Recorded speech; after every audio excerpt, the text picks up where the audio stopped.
Cheatgrass, or downy brome, is an annual grass that can be a problem in native plant communities or seeded plant communities across the West. We're going to talk about how to graze plant communities that have cheatgrass in them with the objective of controlling, minimizing, or maybe even reducing the amount of cheatgrass in these plant communities. When we're grazing sites with cheatgrass, we need to keep three things in mind. The first is the mindset of managing for what we want, not for managing against what we don't want. And that leads us to point number 2. The most important thing is to manage for the health, vigor, and population of the desirable grass species. Here we've got some western wheatgrass that's bordering this area of cheatgrass. Our management strategies should focus on managing for the health of this desirable perennial species, not against trying to use the cheatgrass during the narrow window that you can graze it. And the third thing is bringing these strategies together with an integrated management approach that may include herbicides or other options for controlling the cheatgrass. But first and foremost, we have to focus on managing for what we want, not against what we don't want. Cheatgrass is an annual grass, meaning it germinates, produces a plant, goes to seed, and dies all within the same year. Cheatgrass generally germinates in the fall of the year and overwinters as a small vegetative plant, and then takes advantage of early spring moisture conditions to make its rapid growth, put on a seed head, and then go dormant for the remainder of the year. Livestock managers often focus their grazing pressure on cheatgrass early in the spring, which is the only time it's really desirable as a livestock feed. That can be okay, but it can also be very dangerous because the animals tend to shift from grazing the cheatgrass to grazing the desirable cool season species very quickly. And if we stay too long, then those animals will actually set back our desirable cool season species.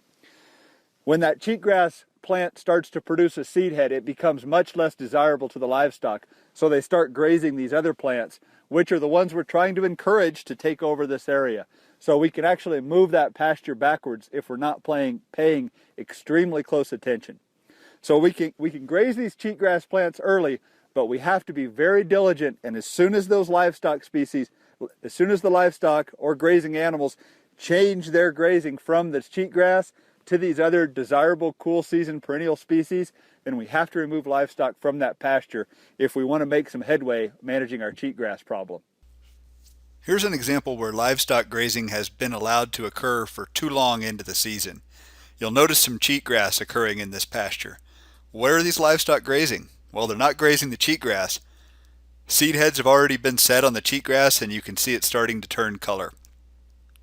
These livestock are definitely grazing the desirable grasses in this pasture rather than grazing the cheatgrass, and they're causing the problem to get bigger, not reduce.